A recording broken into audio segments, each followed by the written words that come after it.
जो लोग कहते हैं इस्लाम 1400 साल पहले आया है, उनको ये समझना होगा कि इस्लाम का मतलब क्या है। इस्लाम का मतलब है अल्लाह को एक मानना और उसके हुक्म पर अमल करना। अल्लाह ने अपना पैगाम बताने के लिए नबी को भेजा। हर जमाने के लिए अलग अलग नबी आए, हर कौम में नबी भेजे गए, लेकिन सबका एक ही संदेश रहा है, अल्लाह की इबादत करना, अल्लाह को एक मानना। ये हर नबी का मैन अहकाम है, और इसके अलावा बाकी बातों में कुछ बदलाव होते रहते थे जमाना और कौम के हिसाब से। सबसे पहला इंसान आदम अलैहिस्सलाम और उनकी पत्नी अम्मा हव्वा को अल्लाह ने दुनिया में भेजा। वो भी नबी थे और अल्लाह की इबादत करते थे। शीश अलैहिस्सलाम अल्लाह के नबी थे।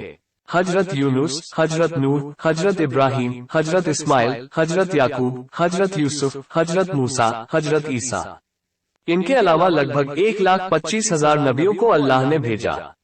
सबका एक ही संदेश रहा, अल्लाह को एक मानना और उसकी इबादत करना। हाँ, जमाने और कौम के हिसाब से इबादत के तरीके में हर नबी के लिए कुछ बदलाव होते थे। सबसे आखिर में जो नबी आए उसका नाम हजरत मोहम्मद सल्लल्लाहु अलैहि वसल्लम है, जिनका जिक्र उनसे पहले हर नबी की किताबों में था। हजरत मूसा की किताब तौरेत और हजरत ईसा की इंजील में भी जिक्र था। हुजूर को जब ईसाई और यहूदी पादरी देखते थे, आपके नबी होने की निशानी को ऐसा पहचानते थे जैसे अपने बच्चे को लोग पहचानते हैं, मगर उनको तकलीफ ये थी कि आप उनकी नस्ल से क्यों नहीं थे।